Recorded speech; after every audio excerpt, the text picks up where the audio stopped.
The section of the Gospel of Matthew in which we find ourselves lately has given us the picture of an uncompromising Jesus, a Jesus who attacks the scribes, Pharisees, and elders, a Jesus who enters the temple and overthrows the tables of the money changers and the merchants, a Jesus who tells parables against the religious elite. But chapter 23 takes the rhetoric to a new level. Jesus utters a series of warnings and woes against the scribes and Pharisees using his harshest and most strident language yet. And that's a problem. It's a problem because for too much time in the church's history, these words and words like them have been read as if Jesus were uttering a condemnation of Jews and of Judaism itself. Which is ironic, because Matthew is the most Jewish of Gospels. Matthew goes to great lengths to establish the continuity between the God of the people of Israel and the work and the teaching of Jesus Christ. Matthew is not trying to cause separation, he's trying to show continuity. Sadly, for too long, the church has read this and done the exact opposite. That's what we're going to explore today on The Way.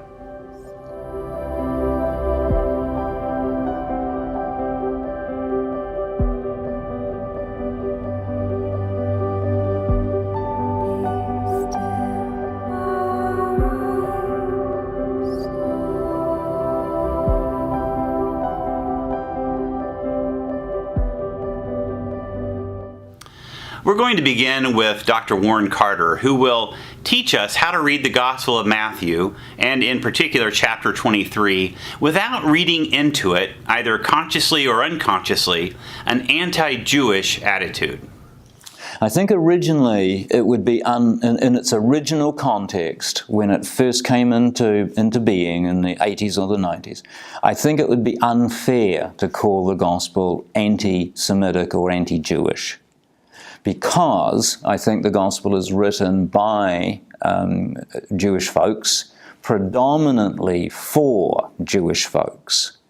So I think when it's originally written, this is in-house polemic. So it's like we can think in our own time that you might have some very honest truths to say about a sibling or brothers, sisters, whatever. But if somebody outside the family says that, heaven help them, because it's just totally inappropriate. But inside the family, we can say all sorts of things, and there are real parallels between some of the kind of abusive language in the Gospel, and I think it is abusive. Real parallels with other examples of sort of in-house polemic in the ancient world. This is how you talk about folks who are debating partners. This is how you talk about folks that you're in conflict with, but you're still in conversation. Now, what I think happens, and what I think changes all of that dramatically, is when we as Gentiles get hold of this text, it's part of our scriptures, and we as Gentiles read it not as a text about our brothers and sisters with whom we're in conversation, but from whom we have separated and we are over against, we are divided from. Then the language sounds very different. And in our context, it's very, I think, abusive and very hurtful, and I think it's done terrible damage for 2,000 years. I don't think we can pretend it's not like this on this side of the Holocaust and the Second World War. Our Gospels were in part responsible for what happened to 6 million Jewish folks, carried out in Germany, one of the great Protestant nations where the Protestant Reformation took place, where the reading of the Word was really important. We can't pretend that this has not had devastating consequences in our human history. So what do we do about it? I think first of all is to recognize it, to recognize what's happening when we Gentiles read this material. The third thing I think that's really important is that we understand that the attack is particularly directed towards leaders. It's not directed towards all Jewish folks, and we've got to stop that generalizing. I think the gospel works primarily on an axis of power rather than an axis of ethnicity. Now, of course, when we read as Gentiles versus Jewish folks on that axis of ethnicity. But I don't think that's what the gospel is doing. I think the gospel is working on an axis of power. And it's particularly attacking Jewish leaders who were responsible with the Roman governor for putting Jesus to death. And the fifth thing I would say is that I think there are parts of this gospel that we should never read in public worship. I think there are parts we should study in classes, but I think there are parts we should never read in public worship because it reinforces those prejudices. Chapter 23, the woes, woe to you scribes and Pharisees, hypocrites. We don't need to be feeding on that sort of material in worship.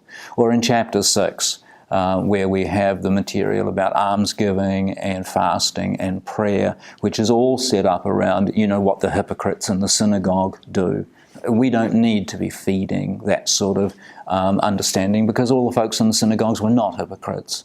They were genuinely and faithfully seeking to encounter God and to live the divine purposes. And to keep feeding the notion that all these folks are hypocrites is something that's inappropriate. I would like to add something to Dr. Carter's analysis here.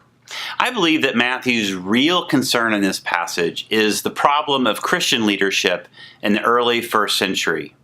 Matthew is not so much trying to denigrate the Jewish religious elite, so much as he wants Christian leaders and pastors to see themselves in this depiction of scribes and Pharisees and to adjust their behavior accordingly. Apparently, Matthew was already seeing signs of problems in the Christian churches. He saw pastors who were hypocrites, who didn't practice what they preached, who puffed themselves up, who put themselves first, and who liked to attach long titles and honors to their names. And so he creates these lampoon characters, these stereotypes, and he holds it up in front of these pastors and says, this is not the way you are supposed to lead the flock. So as you read this chapter yourself, ask yourself these questions. Am I like this? Do I know leaders who act like this? What can we learn about true Christian leadership in these pages? Thank you and see you next time on The Way.